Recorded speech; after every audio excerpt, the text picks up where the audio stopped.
नमस्कार, मैं हूं प्रवीण और आप देख रहे हैं India time 24 news. Dwarka district police की कैफ और एंटी नारकोटिक सेल ने 5 करोड़ की हेरोइन के साथ एक नाइजीरियन को पकड़ा है। इलियास नाम का ये आरोपी नजफगढ़ के गंदे नाले के पास से पकड़ा गया है। सुनिए द्वारका डिस्ट्रिक्ट पुलिस के डीसीपी शंकर चौधरी ने क्या कहा। हमारे बहुत सारे प्रयासों में हमारा एक बहुत बड़ा प्रयास ये होता है कि हमारे यहाँ जो इलीगल फॉरेन नेशनल्स रहते हैं उन पर दबिश बनाई जा सके, उनको डिपोर्ट कराया जा सके, और अगर उनके पास कागजात हैं तो फॉरेन एक्ट में उनके खिलाफ पर्चा दर्ज हो।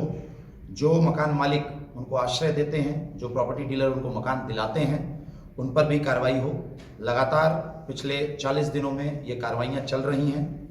मैं आपके माध्यम से पहले ये बता दूं कि द्वारका जिला पुलिस में द्वारका जिला आने के बाद, यहाँ के चार्ज लेने के बाद, मैंने एक सेल की गठन की थी जिसका नाम कैफ रखा है हमने, सेल अगेंस्ट इलीगल फॉरेनर्स, जो ये इलीगल फॉरेनर्स को डिपोर्ट करती है और इनके खिलाफ जो मुकदमे बनते हैं वो कंसर्न थानों में करवाती है। पिछले 40 दिनों में लगभग हमने 200 लोग जो ये मुख्यतः जो नाइजीरिया के थे, इनको या तो डिपोर्ट कराया है या नहीं तो इनको क्रिमिनल प्रोसिक्यूशन हुआ है। और इनको जो रखने वाले लैंडलॉर्ड्स हैं और जो मकान दिलाने वाले प्रॉपर्टी डीलर्स हैं उनके खिलाफ भी मुकदमे दर्ज किए गए हैं। इसी दिशा में एक बहुत बड़ी सफलता मिली है हमारे कैफ और एंटी नारकोटिक सेल को।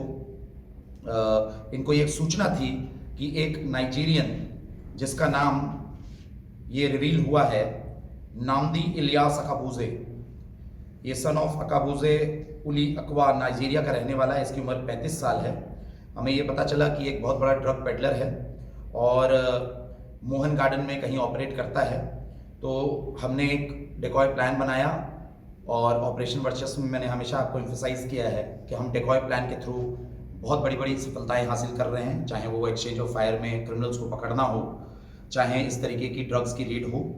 तो वैसा ही डेकॉय प्लान बनाया गया और एसीपी विजय सिंह और सुभाष, एसआई सुभाष जो नारकोटिक सेल को देखते हैं और कैफ के भी इंचार्ज हैं, इन्होंने ट्रैप बनाकर इस नाइजीरियन को पकड़ा है। इसके से जो रिकवर हुआ है मैं आपको बता दूं, ये fine quality of 513 gram heroine है जिसका इंटरनेशनल मार्केट प्राइस लगभग 5 करोड़ 13 लाख रुपए के लगभग है। और ये एक बड़ी सफलता है। एक जो अलग इसमें बात है वो ये है कि हमने फिर इसके मकान मालिक को भी ट्रेस किया और इसका मकान मालिक R41 second floor Mohan garden का है, जिसका नाम शुभम सन ऑफ अशोक कुमार है, और इसके खिलाफ भी फॉरेन एक्ट में मुकदमा दिया है। इस तरीके से क्योंकि ये जो नाइजीरियन है ये इलीगली विदाउट पासपोर्ट वीज़ा ये बांग्लादेश के रूट से घुसा था, और अब हम इसके सोर्सेज पे काम कर रहे हैं कि ये कहाँ से इतनी बड़ी कंसाइनमेंट ऑफ हीरोइन लेके आ रहा था और कहाँ इसके डिस्ट्रीब्यूशन चैनल्स थे, इन पर काम चल रहा है। दिल्ली में बड़ी संख्या में नाइजीरियन रहते हैं। अगर आप भी किसी निग्रो को किराए पर मकान देते हैं तो उसकी पुलिस वेरिफिकेशन जरूर कराएं, क्योंकि अगर आपने ऐसा नहीं किया और वो ड्रग्स का धंधा करते पाया गया तो पुलिस आप पर भी कार्रवाई करेगी। ऐसा दिल्ली पुलिस का सख्त निर्देश है। इस खबर में फिलहाल इतना ही। देश और दुनिया की तमाम खबरों के लिए आप बने रहिए हमारे साथ और देखते रहिए इंडिया टाइम 24 न्यूज। खबरों से खबरदार रहने के लिए चैनल को सब्सक्राइब करें और प्रेस करें बेल आइकन।